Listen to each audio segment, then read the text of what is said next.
دین محمد کو جب گھر سے بیٹے اور بہو کی طرف سے بہت زیادہ طعنے ملنے لگے تو وہ بیٹے سے بہت بیزار رہنے لگے۔ ان کی سوچ ان کو 30-35 برس پیچھے لے گئی۔ جب ان کا بیٹا سائم 2 سال کا تھا تو اس کی ماں دین محمد کی بیوی اللہ کو پیاری ہو گئی۔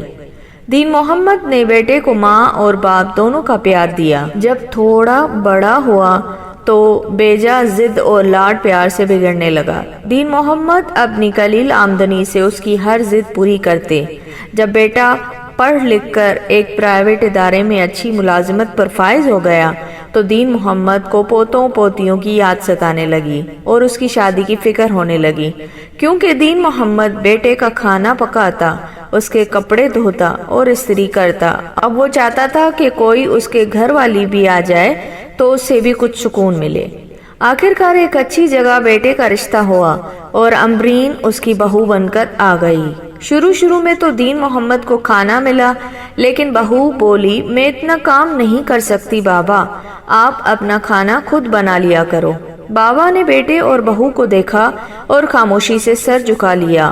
اس کی آنکھ سے آنسو کے چند قطرے گرے جو بیٹے اور بہو نے تو نہیں دیکھے، لیکن خالق کائنات کی عدالت میں وہ آنسو کے قطرے پیش ہو گئے۔ اگلے دن بیٹا بائک سے پھسلا اور معمولی زخمی ہوا، مطلب اللہ کی طرف سے وارننگ ملی۔ دین محمد پاگلوں کی طرح بیٹے کی خدمت کرتا، لیکن بیٹا جب باپ سے بات کرتا تو جھڑکیوں کی صورت میں، بیٹا بیوی سے بات کرتا تو انتہائی شیریں لہجے میں، لیکن باپ سے بات کرتے ہوئے لہجہ تلخ ہو جاتا۔ دین محمد آنسو بہاتا رہا، اس کے آنسو اللہ کے حضور گواہیاں دیتے رہے۔ بیٹے کو چھوٹے چھوٹے حادثات کی صورت میں وارننگ بھی ملتی رہی، لیکن ناخلف بیٹے کو اللہ کی وارننگ سمجھ نہیں آئی۔ اب دین محمد کے گھر پوتی پیدا ہوئی، پوتے پوتی کی آمد قریب تھی اور دین محمد سارا دن خوش پھرتا، کبھی ادھر کبھی ادھر۔ ایک دن دین محمد کو بہو کی جانب سے نیا حکم ملا، بابا میری ماں اور بہن آ رہی ہیں، جگہ کم ہے، آپ کسی دوست کے پاس کچھ دن گزار لیں یا پھر ساتھ والی مسجد کے حجرے میں قیام کر لیں۔ دین محمد نے بیٹے اور بہو کو دیکھا اور بولا، ٹھیک ہے میں چلا جاتا ہوں، میری وجہ سے تمہیں تکلیف ہو مجھے گوارا نہیں، بیٹا اپنا خیال ضرور رکھنا، اور ایک بار میں تجھے سینے سے لگانا چاہتا ہوں، بڑے دن ہوئے ہیں تجھے سینے سے نہیں لگایا۔ یہ کہتے ہوئے بیٹے کو سینے سے لگایا اور زارو زار رویا، لیکن پتھر دل بیٹے کی آنکھ خشک ہی رہی۔ 5 سال بعد ایک بابا مسجد سے نکلتا اور ایک اسکول کے گیٹ کے پاس کھڑا ہو جاتا، وہاں سے چھٹی ٹائم ایک بچہ نکلتا، بابا بڑی حسرت اور پیار سے بچے کو دیکھتا اور اپنی آنکھ کے آنسو کو دامن سے صاف کرتا ہوا چل پڑا۔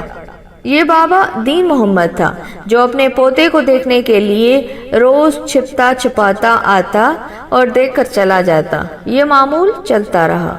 ایک دن بابا ہجرے میں بیٹھا ہوا تھا کہ اس کا سابقہ پڑوسی آیا اور بولا، بابا تیری بہو پاگل ہو چکی ہے، تیرا بیٹا کینسر کے لاسٹ سٹیج پر ہے، تجھے کوئی خبر نہیں ہے، جا کر ان کا حال تو دیکھ، تیرے پوتے کو تو تیری بہو کے بھائی لے گئے ہیں، وہی اس کا خیال رکھتے ہیں، مگر بہو کو مینٹل اسپتال میں داخل کروا دیا ہے۔ بابا جب اپنے گھر پہنچا تو دروازہ کھلا ہوا پایا۔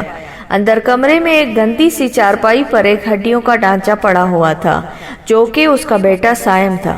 یہ دیکھ کر بابا بلند آواز سے رونے لگا اور بیٹے کو سینے سے لگایا۔ بیٹا اشاروں میں کچھ کہہ رہا تھا، کان لگا کر سنا تو آواز آئی کہ بابا کیا میری غلطیاں، میری خامیاں، میرے گناہوں کی بخشش ہو سکتی ہے؟ کیا آپ مجھے معاف کر سکتے ہیں؟ میں سو نہیں پاتا، میری جان جسم سے نکلتی نہیں ہے، سکون ختم ہو چکا ہے۔ بابا نے بولا، میرے بچے میں نے تمہیں کبھی بد دعا نہیں دی، میں تجھ سے راضی ہوں، اللہ بھی تم پر رحم کرے گا۔ یہ سن کر بیٹے کو کچھ سکون محسوس ہوا اور بولا، بابا آپ مجھے کھانا بنا کر دیتے تھے، کیا آج آخری بار مجھے کھانا بنا کر اپنے ہاتھوں سے کھلا سکتے ہیں؟ دین محمد بازار گیا، کھانے کے لیے کچھ سامان لایا اور بیٹے کے لیے کھانا بنایا اور بیٹے کو کھلانے لگا۔ 2 لقمے ہی کھائے کہ اچانک کھانسی کا دورہ پڑا اور سانس نکلنے لگی۔ دین محمد کلمہ پڑھنے لگا، پھر آخری ہچکی لی، اس کے ساتھ ہی سائم کی روح پرواز کر گئی۔ دین محمد نے بیٹے کی آنکھیں بند کی اور اپنے ناتواں کندھوں پر جوان بیٹے کی لاش اٹھانے کی تیاری کرنے لگا۔ یہ دنیا فانی ہے بھائیوں اور بہنوں، خدارا اپنے ماں باپ کی قدر کرو۔ کسی لڑکی سے بات کرتے ہوئے لہجہ بہت شیریں ہوتا ہے، لیکن ماں باپ سے بات کرتے ہوئے یہی لہجہ تل کیوں ہو جاتا ہے؟ ماں باپ سے بدسلوکی اللہ کو گوارا نہیں۔ سائم کو تو معافی کا موقع مل گیا تھا، لیکن اگر ہمیں یہ موقع بھی نہ ملا تو ٹھکانہ جہنم ہوگا۔ میرے پیارے نبی صلی اللہ علیہ وآلہ وسلم کا ایک فرمان جنت کو اٹھا کر ماں کے قدموں میں بچھا دیتا ہے، لیکن آج کا غافل مسلمان اس فرمان کو بھول چکا ہے۔